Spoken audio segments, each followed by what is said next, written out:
My name is Avalon Gross, and I am from Los Angeles, California.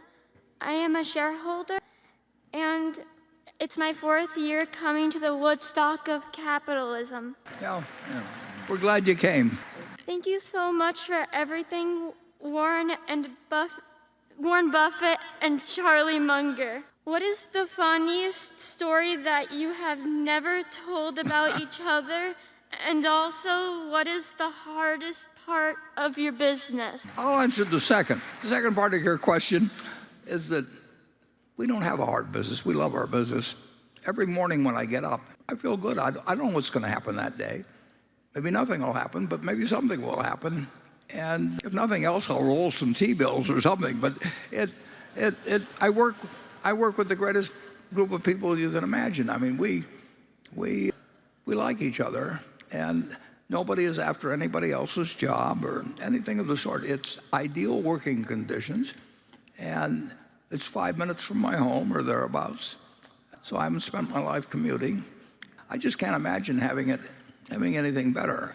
And Charlie's got a lot of funny stories you haven't heard, but we'll see which one he comes up with. Well, I think Warren and I are naturally so ridiculous that we don't need very many funny stories.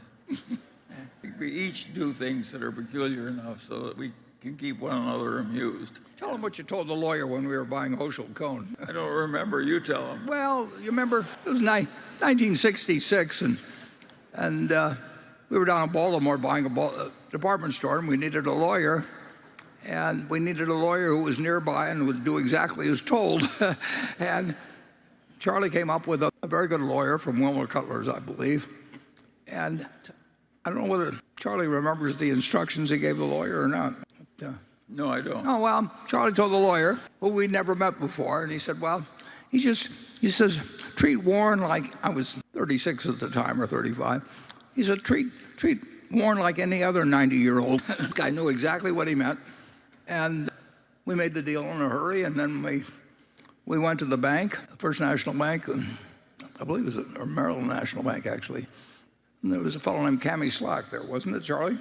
And we wanted to borrow $6 million against a $12 million purchase. And Cammy looked at us with bewilderment. And he says, you want to borrow $6 million against a little old Hochschild Cohn? And Charlie and I said something to the effect, well, the Maryland National was our first call, and if they didn't want to do it, we had another bank we'd go to. And anyway, they let us the money. But when he said little old Hochschild Cohn, we immediately started thinking, maybe this isn't the best deal we've ever seen in our lives. And from that point on, we were trying to figure out how to sell it. So we had as much fun. Sandy Gottesman was involved with us then too, and we had as much fun out of deals that didn't work in a certain sense as the ones that did work. I mean,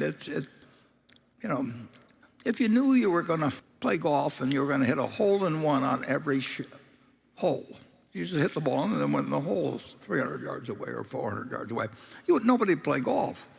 I mean, part of the fun of the game is the fact that you hit them into the woods, and sometimes you get them out, and sometimes you don't.